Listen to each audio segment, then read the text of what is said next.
It was a stormy night in the desolate town of Dusty Hollow, where legends were born and buried under the sands of time. The wind howled through the wooden cracks of the saloon, and the thunder rolled like a warning from the heavens. Folks were huddled inside, whispering rumors about the thing they called the beast in the sack. No one had seen it and lived to tell the tale straight. Some said it was a monstrous creature that stalked the canyons after dark, wrapped in an old burlap sack. Others swore it was a cursed woman, burned, broken, and banished, wandering the wastelands for revenge. But legends have a way of twisting truth into fear, and that night, fate was about to bring truth and fear face to face. The saloon doors burst open with a bang as the giant cowboy stepped in, 6'5", broad as a barn door with eyes the color of storm clouds. His name was Clay Maddox, a drifter who worked the cattle drives and fought in more barroom brawls than most men could count.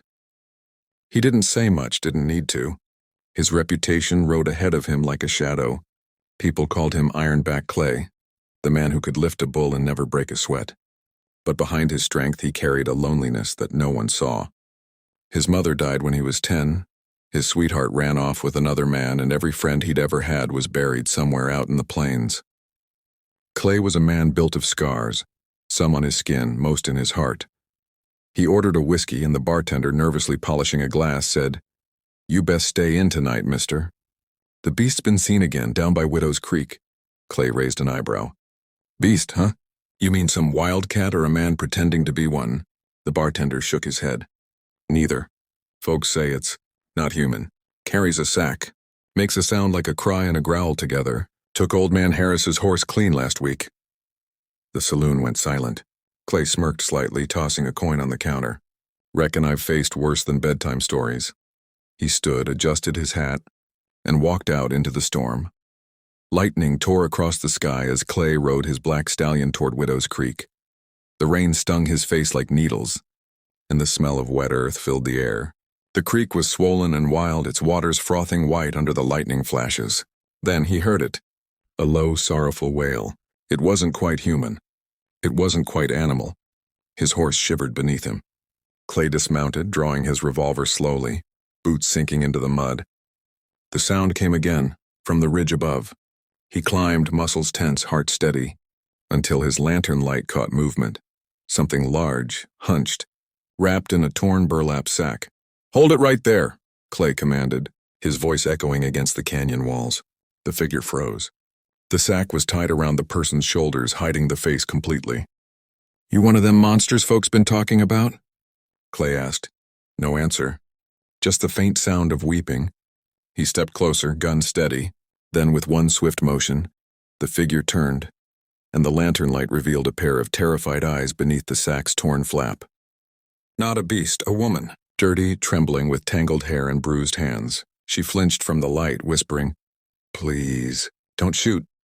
Clay lowered his weapon slowly, shock washing over him. "You're human." She nodded, tears mixing with the rain. "They made me into this," she said softly. "They called me the Beast." She pulled the sack down, revealing scars that told a story of cruelty. Her name was Lila, once a rancher's daughter from the very town that now cursed her name. Her father owed money to the wrong men, and when he couldn't pay, they burned their ranch and left her for dead. The townsfolk, fearing the men's wrath, turned their backs. Lila survived, but the fire had left her disfigured, and the whispers spread like wildfire.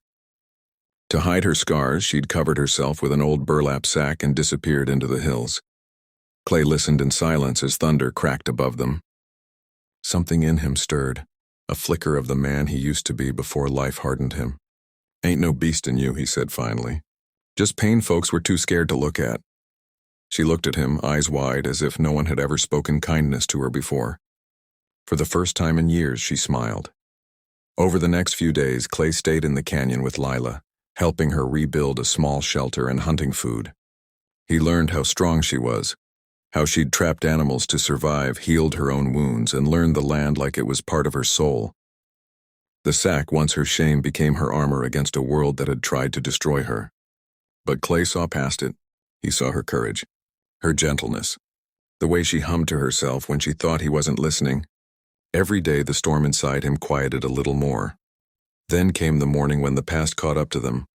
A posse of men rode into the canyon, rough, loud, led by Marshal Kane. The same man who'd once ordered Lila's father beaten and land seized. Well, well, Kane sneered. Looks like our beast found herself a pet. He laughed, pointing his rifle. Step aside, cowboy. Town's paying good money to see her gone for good. Clay stood firm, his massive frame between them. Ain't no beast here.